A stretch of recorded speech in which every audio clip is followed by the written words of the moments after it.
Well, I thought I'd open up with a depressing stat for us marketers today. So, something like 80% of B2B CEOs believe that their marketing is failing to deliver what the business expects of marketing. So, this stat actually came from a book I just finished up called Killing Marketing by Joe Pulizzi and Robert Rose. And it got me thinking a lot about what is the major reason why marketers are failing and why B2B CEOs feel like they're not delivering value. So marketing is a big complex machine, right? For marketing to be successful, there's a giant ecosystem that goes into making it successful. But let's throw all that kind of stuff away and let's just focus on some fundamental reasons why marketing could be failing.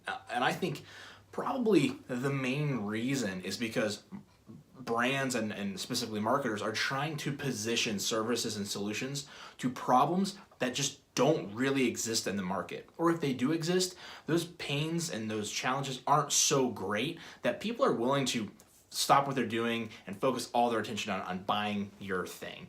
And I feel like this problem is so frustrating because it's so easily solvable. So when we want to go out and market and sell something, we are talking to our sales team, we're talking to our subject matter experts, and we're saying, yeah, this is something that the market's going to buy.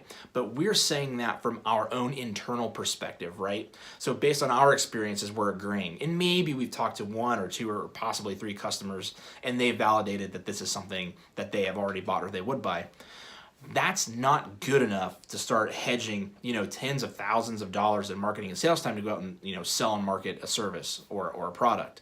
If you're in a B2B company and you have a big catalog of things you want to sell, it's highly unlikely you're going to sell everything. So you're going to focus on 2 to 3 really strategic offerings that you want to blow out and that you believe are really going to be how you're going to generate new revenue in the market.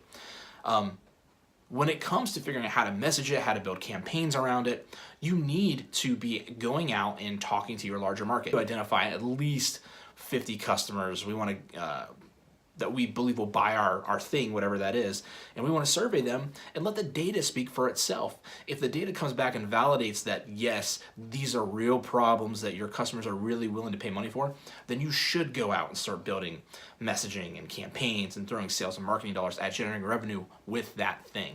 But don't do that before you go through that step.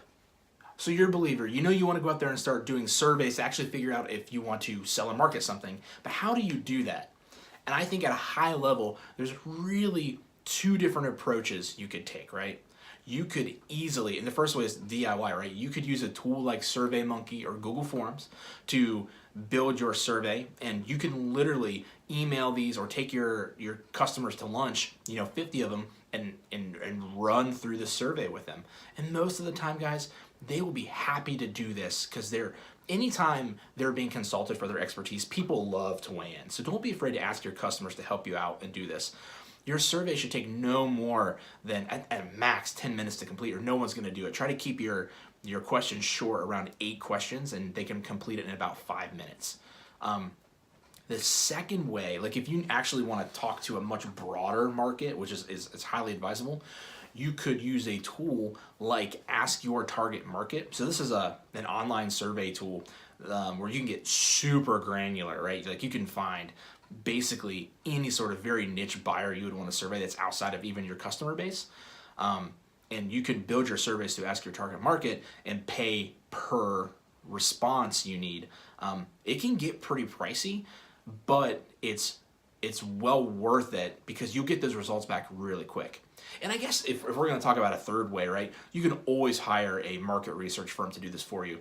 I mean, these things can range. I mean, these things can be upwards of $30,000+, right, to do. But they're experts. You're not going to create biased questions if you do it yourself.